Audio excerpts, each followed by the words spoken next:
உலகில்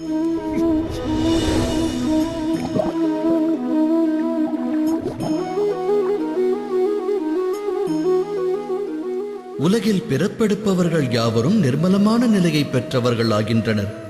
அவர்கள் அனைவரும் நல்லவை தீயவை இரண்டிற்கும் சார்ந்தவர்களாக இருப்பதே இல்லை. அதாவது பிறப்பினால் ஒருவனை நல்லவன் அல்லது தீயவன் என்று கூற இயலாது. எனில் தீய வழியினில் ஒருவன் எவ்வாறு செல்ல துவங்குகிறான்? இது பற்றி தாம் சிந்தித்ததுண்டா? பிள்ளைகளை ஈன்ற பெற்றோர் தொடர்ந்து கூறும் வார்த்தைகளே அப்பிள்ளைகளின் இதயத்தில் நிரந்தரமாக பதிந்து விடுகின்றன. அதாவது ஒரு குடம் பாலில் ஒரு துளி விஷத்தை கலந்தாலும் குடம்பாலும் விஷமாகி விடுவதற்கு இணையாகும் இது. அப்படியெனில் தாய் தந்தையரின் இதயத்தின் ஆசையானது அவர்களின் வாரிசுகளுடைய நன்மைக்கும் தீமைக்கும் அஸ்திவாரமாகி விடுகிறது. நான் கூறுவது சத்திய வார்த்தைகள்.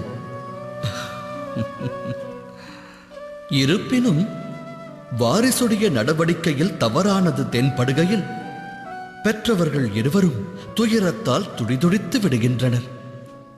அப்போது ஈன்றவர்களுடைய இதயமானது இத்தீய ஒழுக்கம் எவ்வாறு ஏற்பட்டது என்று சிந்திக்கிறது. தாய் தந்தையர் அவர்கள் அறியாமலேயே வாரிசின் வாழ்வில் நரகம் எனும் விதையை விதைக்கின்றனர். வாரிசுகளுடைய இதயம் எனும் பூமியில் நரகம் எனும் விருட்சமும் வளரத் துவங்குகிறது.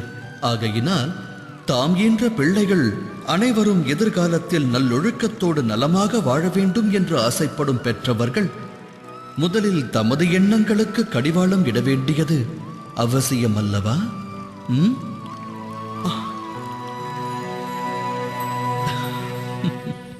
ஒவ்வொரு தாய் தந்தையரும் இது பற்றி சிந்திப்பது அவசியமாகிறது.